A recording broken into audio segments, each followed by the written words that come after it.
여러분 천리안에 대해서 들어보신 적이 있을 줄로 생각이 됩니다. 그 유래를 오늘 잠시 말씀드리고 설교를 시작하려고 합니다. 천리안이라고 하는 그와 같은 용어가 생기게 된 그 동기와 배경, 역사적인 사실을 말씀드리기를 원합니다. 주후 500년경에 중국 남북조 왕국 이렇게 시대 때 북유라고 하는 나라가 있었는데 거기에 양일이라고 하는 지금으로 말하면은 한 도의 한 군수급 정도의 그 장관을 지낸 자가 있었습니다. 그런데 그분이 천리안을 가지고 있다. 그분은 모르는 것이 없다. 그 자기가 관할하는 그 지역 내에서 이루어지고 있는 모든 일들을 다 세세히 꿰뚫고 앉아있다 하는 소문이 돌기를 시작을 했습니다. 그런데 그렇게 된 이유 가운데는 그 당시에 너무나 부정부패가 심해서 탐관오리라든지 또 거기서 나오는 여러 가지 그와 같은 고물을 이제 얻어먹는 그와 같은 자들이 너무나 많아서 부정부패가 너무나 심했기 때문에 이제 양일이라고 하는 그분이 군수 정도의 장관으로 임명이 되어서 그 일을 하는데 너무나 아주 철저하게 그 일을 다스려 나가는데 어떻게 그 모든 일들을 알았는지 그분이 천리안을 가지고 있다라고 하는 소문이 돌기를 시작을 했습니다. 그런데 실제로 알고 보면은 그 양일이라고 하는 그 군수 되시는 그분이 미리 그 휘하에 있는 자기의 부하들, 그 부하들도 매우 청렴결백했는데 그 부하들을 여기저기에 파송해서 그 관할 지역에 있는 모든 일들을 그 부정부패한 그 일들을 다 알아서 보고하도록 그렇게 했기 때문입니다.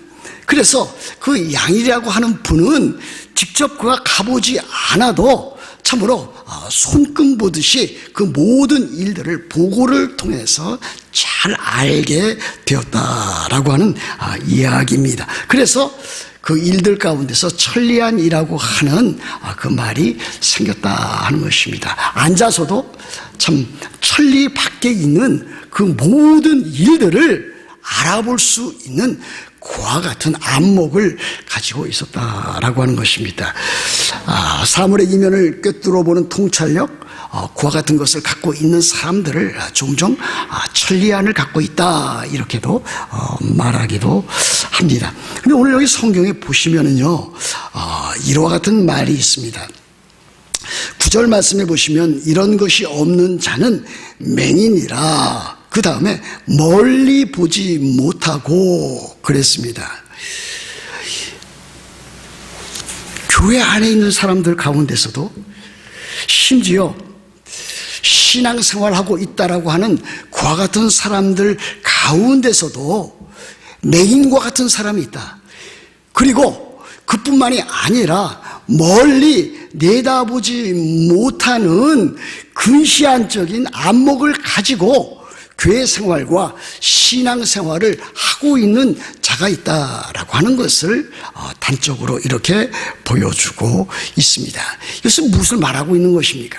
우리 그리스도인들이라면 근시안적인 가까운 데 있는 것만 보지 말고 멀리 참으로 있는 천리안과 같은 그와 같은 영적인 안목, 그 해안을 가지고 신앙생활해야 될 것을 우리들에게 가르쳐 보여주고 있습니다. 여러분, 우리가 그리스도인입니다.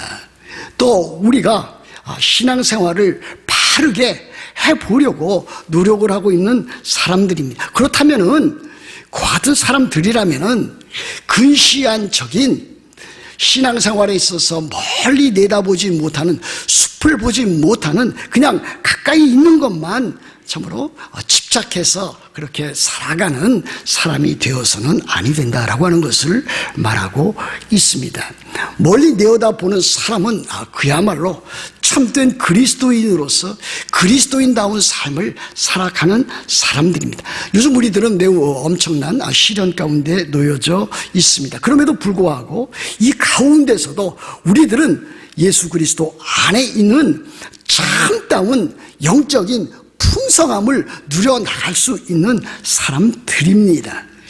하늘에 속한 신령한 생명의 양식을 통해서 우리들의 마음 가운데 하나님께서 주시는 은혜와 평강을 누려나갈 수 있습니다.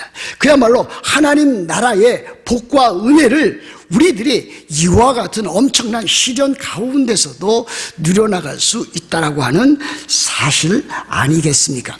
하나님과 교제하고 하나님과 대화하고 하나님의 말씀을 지켜 행하는 일로 인해서 우리들의 삶에 참으로 기쁨과 즐거움과 평안을 누려나갈 수 있는 사람이 바로 참다운 그리스도인의 삶이라고 하는 것을 우리들이 알 수 있는 것이 아니겠습니까?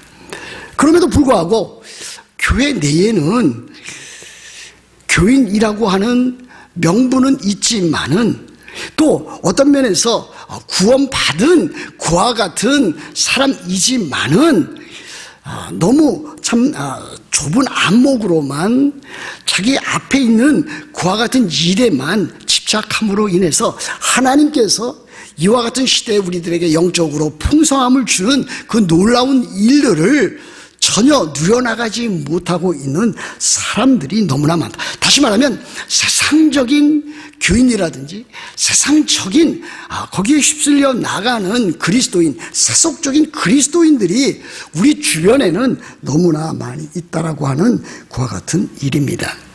그 같은 사람은 어떻습니까? 그 같은 사람들은 교회도 다니기도 하고 또 이와 같은 때에는 온라인이라든지 스트리밍으로 하는 그 예배도 드리지만은 실제적으로 보면은 그분들은 참 그리스도인으로서 이 세상을 살면서 그리스도인다운 삶, 그리스도를 믿음으로 말미암아 십자가, 자기를 부인하고 자기 십자가를 지는 이와 같은 삶을 살지 않을 뿐 아니라 참 하나님께서 주시는 그리스도 예수 안에 있는 이 풍성한 생명의 삶을 누리지 못하고 있다라고 하는 일입니다. 그러므로 우리 그리스도인들은 참으로 하나님의 말씀을 따라서 참 멀리 내다볼 줄 아는 성경에서 가르쳐주는 이와 같은 일들을 삶 가운데서 하나 둘씩 잘 누려나가야 된다라고 하는 것입니다. 여기 보시면 이런 것이 너희에게 있어. 8절에 이런 것이, 또 9절에도 보면 이런 것이 없는 자는 그랬습니다. 여기 이런 것이라고 하는 것은 바로 그 앞에 나와 있는 5절과 6절에 나와 있는 8가지 덕을 이야기하는 것 아니겠습니까? 믿음의 덕을, 또 덕의 지식을, 또 지식의 절제를, 절제의 인내를, 또 인내의 경건을, 경건의 형제 우애를, 형제 우애의 사랑을 더하라. 이와 같은 그 8가지 덕을 참으로 신앙생활하는 가운데 있어서 믿음에서 사랑에 이르기까지 그 모든 일들을 하나하나 참 영적인 성장과 영적인 성숙을 이루어 나가는 사람들은, 그 사람들은 다름 아닌 신앙적인 생활에 있어서 멀리 내다볼 수 있는 그와 같은 사람들이다. 참 우리들이 본받고 또 따라가야 할 그와 같은 사람들인 것을 보게 됩니다. 여기 그 멀리 보지 못한다, 이 단 한 구절을 통해서 제가 대학교 1학년 때 읽었었던 책이 생각이 났습니다. 그 제목은 리차드 버크가 쓴 갈매기의 꿈이라고 하는 그 같은 책입니다. 여러분 들어보신 적 있는지 모르겠습니다. 제가 대학교 다닐 때는 그 책이 베스트셀러 중에 하나였습니다.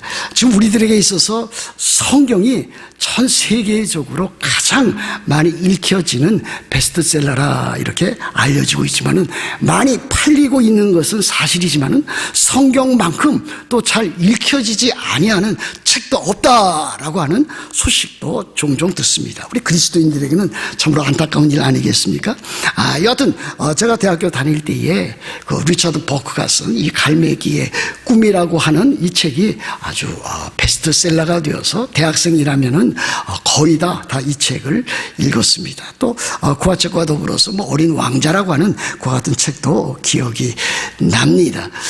그 갈매기의 꿈에 그 갈매기는 그 이름이 있었습니다. 그게 조나단입니다.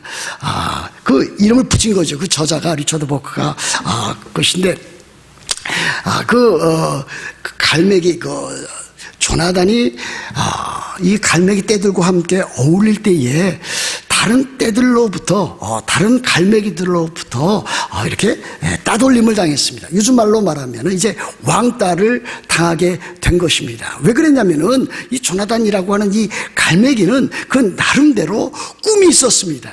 그리고 현실을 극복해서 다른 갈매기들과는 다른 일상적인 삶을 넘는 그와 같은 참 나름대로의 꿈을 지켜나가기를 원했는데, 그렇게 하다 보니까 다른 갈매기들과 이렇게 갈등도 생기고 다른 갈매기들로부터 이렇게 따돌림도 당하고 왕따도 당하고 그러했습니다. 그러다가 어떤 다른 갈매기 떼를 만나서 그 떼의 그 주장을 만나서 기억을 한 바는 그렇습니다. 만나서 이제 한 가르침을 이제 받게 되고 그를 멘토로 해서 그로 인해서 많은 그 나름대로의 인생에 있어서 그와 같은 교훈을 받습니다. 그 배운 것이 무엇이냐면은 이와 같은 것입니다.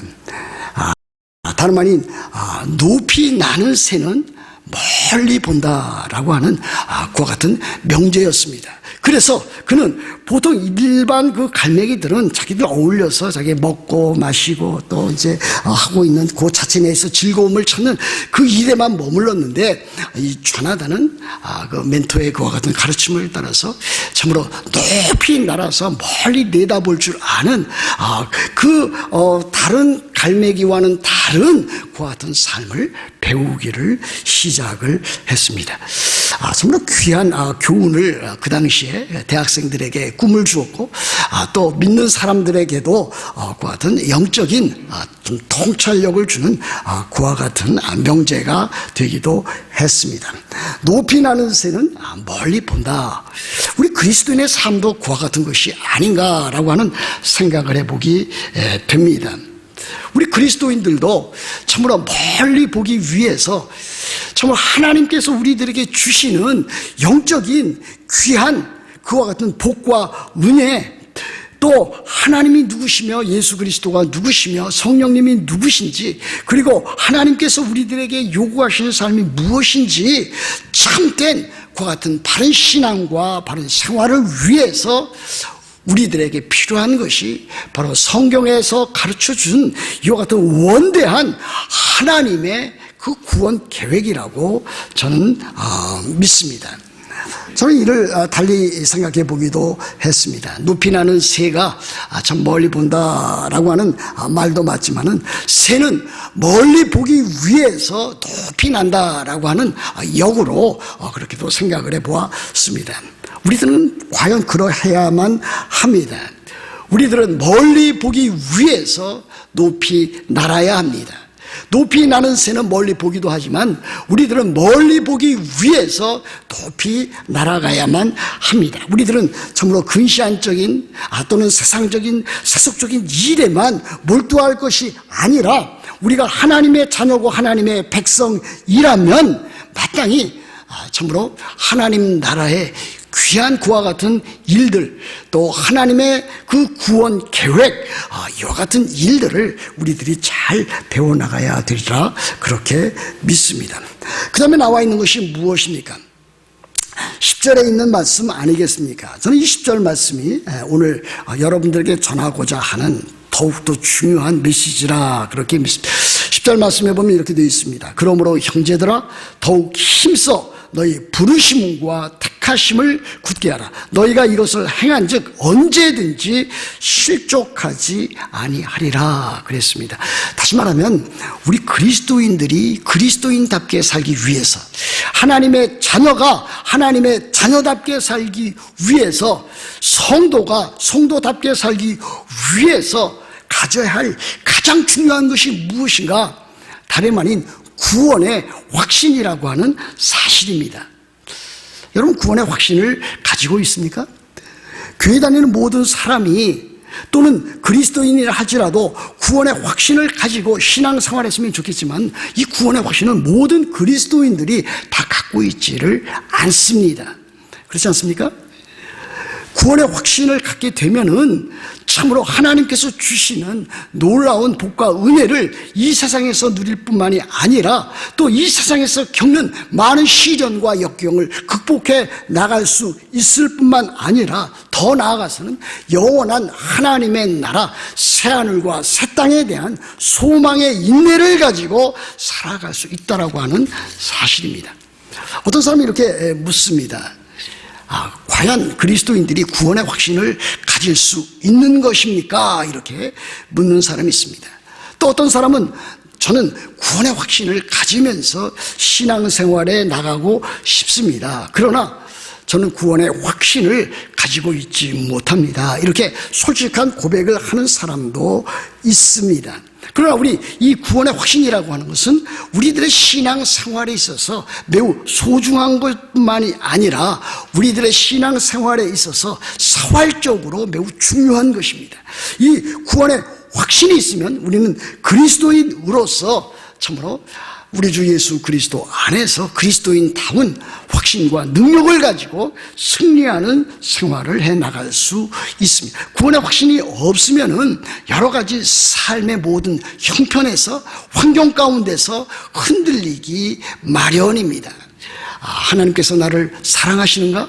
과연 하나님은 살아계신가? 하나님은 존재하시는가? 거기까지 구원의 확신이 없으면은 참으로 그 바닥까지 떨어질 가능성도 없지 않아 있습니다. 그러니 이 세상에서 겪는 환난과 역경과 시련을 이겨나갈 수 있는 그 힘을 구원의 확신이 없으면은 가질 수가 없습니다. 그렇지 않겠습니까? 그러나 구원의 확신을 가지면은 참으로 여러 가지 삶의 시련과 역경을 큰 믿음을 가지고 이겨나갈 수 있습니다. 그리고 그와 같은 사람은 다른 사람들에게 복음을 전할 수 있는 그 자리에 서기도 하고 또 복음을 실제적으로 전할 수 있는 그와 같은 사람이 되곤 합니다. 자기가 구원을 받았는지 받지 않았는지 또 삶에 있어서 여러 가지로 너무 흔들리는 가운데 있으면서 다른 사람들에게, 안 믿는 사람들에게, 또 믿다가 또 이제 여러 가지 일로 신앙에 낙오된 자들에게 바른 신앙생활을 하라고 권면할 수 있을지 의심스러운 것입니다. 그러나 구원의 확신이 있으면은 그와 같은 일들 가운데서 참으로 그들을 바로 세워주고 참으로 구원의 확신을 가지고 신앙생활을 하라고 잘 권면해 나갈 수 있습니다. 그러므로 그와 같은 사람은 자기 스스로도 여러 가지 시련과 역경을 이겨나갈 수 있을 뿐만이 아니라 참으로 복음 전도하는 일에도 참으로 능력 있는 그와 같은 실력이 있는 자로서 살아갈 수 있다라고 하는 사실입니다. 그러므로 구원의 확신을 갖는다라고 하는 것은 오늘 사도 베드로가 참으로 다른 그리스도인들에게 보여준 것처럼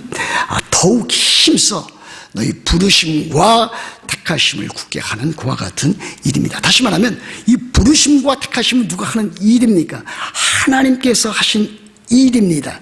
하나님께서 참으로 우리를 부르셔서 하나님의 사람이 되게 하고 하나님의 자녀가 되게 하셨습니다. 그러나 그 이전에 현실적인 우리들이 이 세상 살아나가는 동안에 하나님 우리를 부르셔서 우리로 하여금 하나님의 자녀가 되고 하나님의 백성이 되게 하셨지만 그 이전으로 돌아가 보면은 영원전에 그야말로 에베소서 1장 4절에 나와 있는 대로 창세 전에 하나님께서 우리를 예정하사 선택하신 그와 같은 일들을 보여주고 있는 것 아니겠습니까? 저는 여기 너희 부르심과 택하심이 시간적인 순서로는 택하심이 우선입니다. 그렇지 않습니까? 택하심은 영원 전에 하나님께서 예정하시고 선택하신 그와 같은 일입니다. 그러나 그 다음에 나와 있는 그 부르심은 우리들의 현실 가운데서 우리들이 살아나가는 동안에 하나님께서 우리를 복음으로 부르신 사실을 보여주고 있습니다. 그렇다면 왜 이 순서가 뒤바뀌어 나왔겠는가?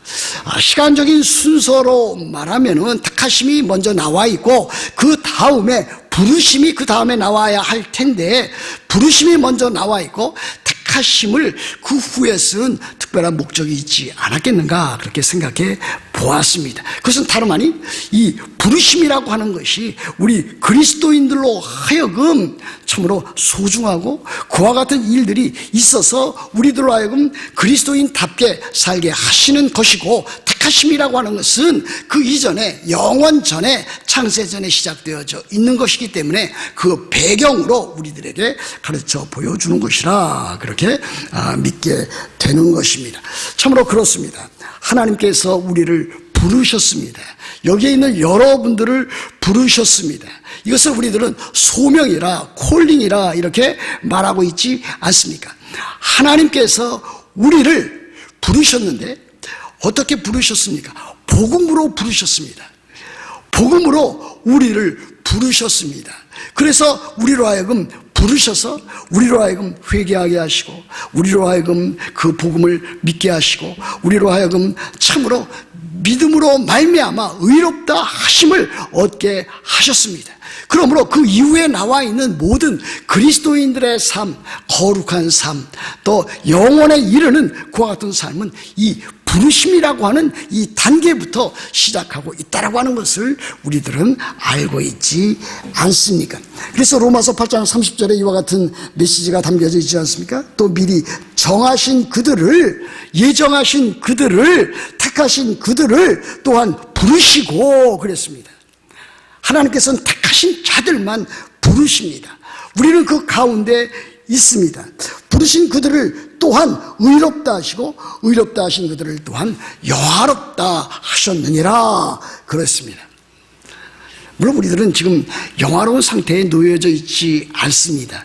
우리들은 앞으로 우리 주 예수 그리스도께서 영광스럽게 다시 오시게 되면은 예수 그리스도와 같은 부활의 몸을 갖게 될 것입니다. 그리고 영원한 하나님의 나라 새하늘과 새 땅에 들어가게 될 것입니다. 그런데 이 로마서 8장 30절에서 사도 바울은 마치 우리가 영화롭게 되었다, 하나님께서 그렇게 하셨다 그렇게 선언하고 있습니다. 현실적으로 우리들은 영화롭게 되지는 않았습니다. 그러나 하나님께서 우리를 예정하셨고 선택하셔서 이 세상에서 우리를 부르시고 의롭다 하셨다면 그 사람은 반드시 영화롭게 될 것이 틀림이 없기 때문에 사도 바울이 확신 가운데서 이렇게 선언할 수가 있었습니다. 여러분, 우리가 바로 그와 같은 사람들입니다. 하나님의 선택하심이 영원전에 있었습니다. 그리고 때가 되매 복음으로 우리를 부르셨습니다.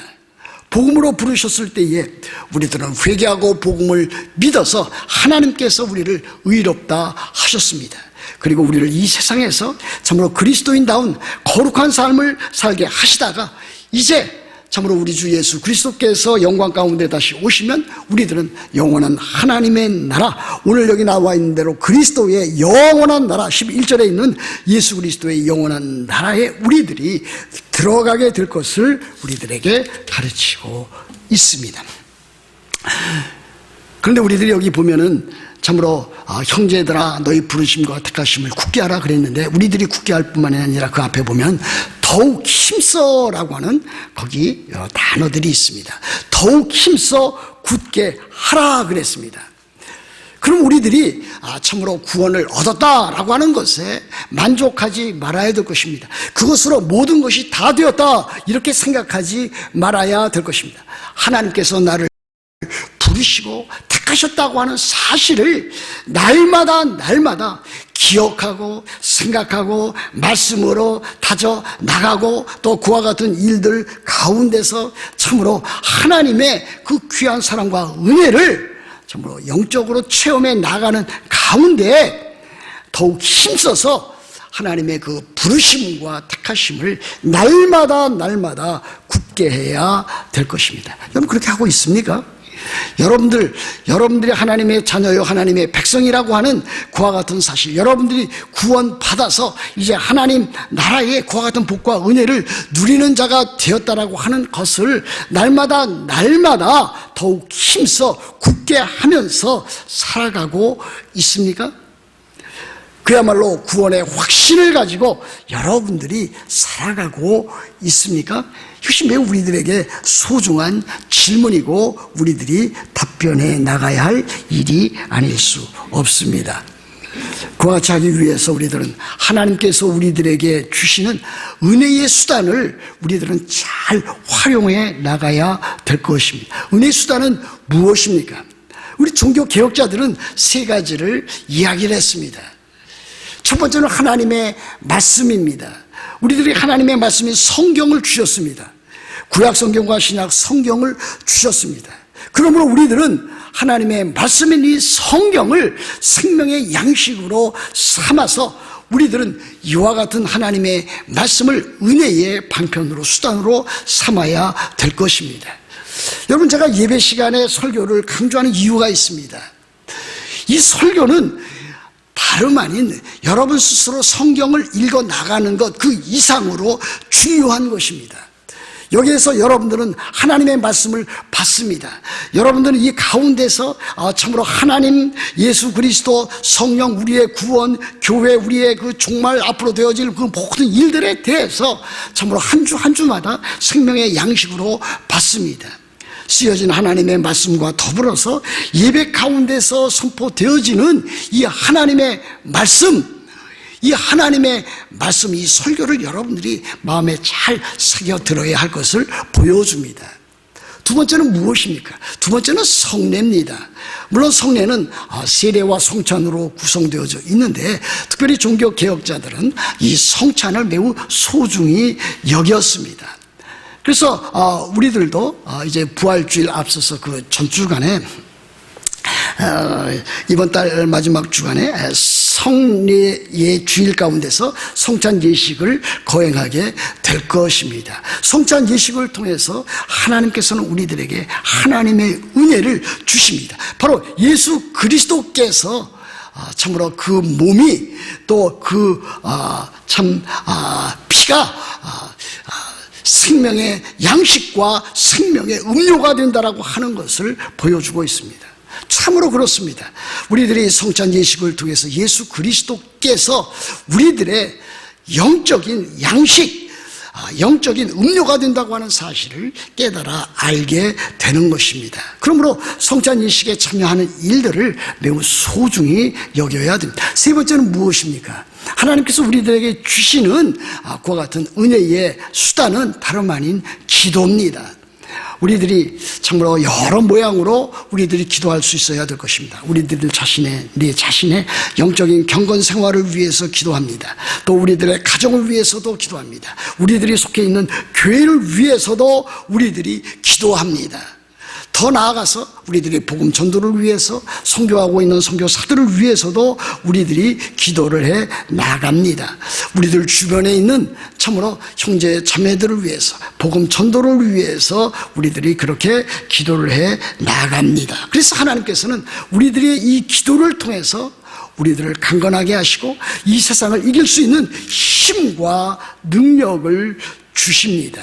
그러므로 우리들이 여기 나와 있는 대로 더욱 힘써 굳게 하는 일, 이것을 우리들이 해야 됩니다. 하나님께서는 우리들을 선택하셨습니다.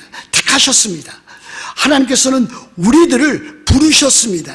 하나님께서 우리들을 죄와 사망 가운데서 건지셔서 의와 생명으로 옮기게 하셨습니다. 하나님께서 우리를 하나님의 자녀 되게 하셨습니다. 하나님의 일입니다. 그러나 그렇다고 해서 우리들 자신이 해야 할 일들은 아무것도 없는가? 그렇지 않습니다. 여기 나와 있는 대로 참으로 사도 베드로가 계속해서 강조하고 있는 대로 힘써, 그것도 더욱 힘써 참으로 굳게 하는 일은 우리들 자신의 몫이 아닐 수가 없습니다. 우리들이 바른 신앙과 바른 생활을 하기 위해서 끈질긴 계속적인 노력이 있어야 되는 것입니다. 제가 지난 주일에는 우리들이 좀 더 든든한 건강을 위해서 참 다이어트하는 일이 필요한 것을 말씀을 드렸습니다. 그뿐만이 아니지 않습니까? 음식을 조절해 나가야 되지만 우리들 건강을 유지하기 위해서는 우리들은 움직여야 됩니다. 근육을 만들어 나가야 됩니다. 운동을 해야 됩니다. 그 쉽지 않습니다. 대부분 조금 이제 뭐 새해가 된다든지 또 어떤 계기가 돼서 열심히 운동을 해서 내 건강을 유지해 나가겠다 또는 뭐 체중을 줄여 나가겠다 이렇게 결심을 하지만은 그것이 제대로 되어 나가기가 힘듭니다. 사흘 하기가 힘들고 일주일 하기가 힘듭니다. 그러나 그와 같은 일들을 꾸준히 해 나가는 사람은 참으로 여러 가지 면에서 참으로 건강을 유지하게 되는 것을 보게 됩니다. 한국에서도 선풍적인 인기를 끌었던 만보 운동이 있지 않았습니까? 1만 보를 제가 이렇게 실시해 보니까 1만 보를 걷기 위해서는 1시간 반 이상을 걸어야 되는 것으로 이렇게 측정이 되어 나갑니다. 여러분 스마트폰에 보면은 건강 체크하는 거기 보면은 만보 체크할 수 있는 그와 같은 것이 나와 있습니다. 저도 어떤 분의 도움을 받아서 그것을 이제 인스톨 했는데 해서 보니까 1시간 반 정도 이렇게 걸어야지 만보를 걷습니다. 이 만보 하루에 1시간 반 이상 걷는다는 건 매우 힘듭니다. 그러므로 우리들은 그 절반이라도 우리들은 참 거의 매일매일 걷는 삶의 습관을 우리들이 가지면 좋겠다 하는 그와 같은 생각도 해보게 되었습니다. 우리들의 건강을 위해서도 우리들이 이 모양 저 모양으로 우리의 게으름과 나태와 또 여러 가지 주변적인 생기는 일들을 참으로 잘 접어두고 그 일에 힘써야 되는 것처럼 우리들의 바른 신앙생활을 위해서 우리들이 구원의 확신을 갖기 위해서 신앙의 사다리 그 8가지 덕목을 이루기 위해서 신앙 성장과 신앙 성숙을 위해서 우리들이 참으로 바른 신앙생활을 위한 더욱 힘써 나가는 그와 같은 일들을 감당해야 될 것으로 믿는 것입니다. 만약 여러분들이 그렇게 하시면은 여러분들이 힘들고 어려운 이 삶 가운데서도 하나님께서 주시는 마음의 평안과 기쁨을 누릴 수 있을 것입니다. 많은 힘든 일들과 어려운 일들 가운데서도 여러분들은 그것을 헤쳐나갈 수 있는 힘과 능력을 여러분들이 갖게 될 것입니다. 그래서 결국 우리들은 어떻게 됩니까? 11절 마지막에 보면 이같이 하면 그랬습니다. 8가지 그 덕목을 여러분들이 하나하나씩 참으로 삶 가운데서 실천에 옮겨 나가고 또 여러분들이 하나님의 부르심과 택하심 이것을 더욱더 굳게 하면서 구원의 확신을 가지고 여러분들이 신앙의 전진을 해 나간다면 우리 주 곧 구주 예수 그리스도의 영원한 나라에 들어감을 넉넉히 하나님께서 너희에게 주시리라 그렇게 약속하고 있는 것을 보게 됩니다. 여러분 하나님의 나라, 영원한 하나님의 나라, 예수 그리스도의 영원한 나라, 새하늘과 새 땅이 아니겠습니까? 예수 그리스도께서 영광스럽게 다시 재림하시는 그날에 우리들에게 주실 그와 같은 나라, 그 나라가 아니겠습니까? 최종적으로 구원이 완성되는 그와 같은 나라가 아니겠습니까? 그날이 오게 되면은 우리들은 참으로 예수 그리스도의 부활하신 몸처럼 우리들도 몸의 부활을 갖게 될 것입니다. 우리들은 영원한 새하늘과 새 땅에 들어가서 삼위일체 하나님과 함께 영원한 참된 복된 그 즐거움을 누리게 될 것입니다. 그분과 교제하고 그분을 찬양하고 그분과 그분에게 감사하면서 우리들의 삶이 그곳에서 영원토록 이루어지게 될 것입니다. 우리들이 사는 세상은 참으로 그렇게 평탄하지가 않습니다. 누구나 다 그렇게 생각할 것입니다. 저도 그렇게 생각하고 또 그렇게 지내온 적이 많이 있었습니다. 그러나 지내오다 보면은 우리들에게 있어서 참으로 정상적인 그와 같은 삶이라고 하는 것은 이 세상 살 동안에 거의 없습니다. 그렇지 않습니까? 우리들이 살아나가는 동안 우리들은 이 모양, 우리들은 마음에 참 우리들의 삶 가운데 우리들이 원하는 것이 하나하나씩 차근차근 다 잘 이루어져서 그야말로 평탄한 그와 같은 삶을 우리들이 바라지만은 우리들의 삶 가운데서는 그와 같은 일들이 거의 이루어지지 않습니다. 중요한 것은 무엇입니까? 그와 같은 삶 가운데서도 하나님께서 우리들에게 주시는 영적인 또 마음의 평안과 기쁨과 즐거움과 감사와 찬양하는 가운데 이 모든 고난을, 이 비정상적인 삶을 이겨나가면서 영원한 하나님의 나라에 들어가는 것이 아니겠습니까? 우리들이 참으로 이렇게 신앙생활 바르게 하면 우리 주 곧 구주 예수 그리스도의 영원한 나라에 들어감을 넉넉히 너희에게 주시리라. 우리들이 확신을 가지고 하나님께서 주시는 그와 같은 복과 은혜를 누려나가면서 그 나라에 넉넉히 들어가게 될 줄로 믿습니다. 여러분들이 참으로 바른 신앙과 바른 생활을 해나가시면서 더욱 힘써서 하나님의 부르심과 하나님의 택하심, 이 구원의 확신을 가지고 믿음의 전진을 해서 결국 하나님께서 여러분들을 영원한 하나님의 나라, 예수 그리스도의 영원한 나라에 들어가게 하실 것을 주 예수 그리스도의 이름으로 축복합니다.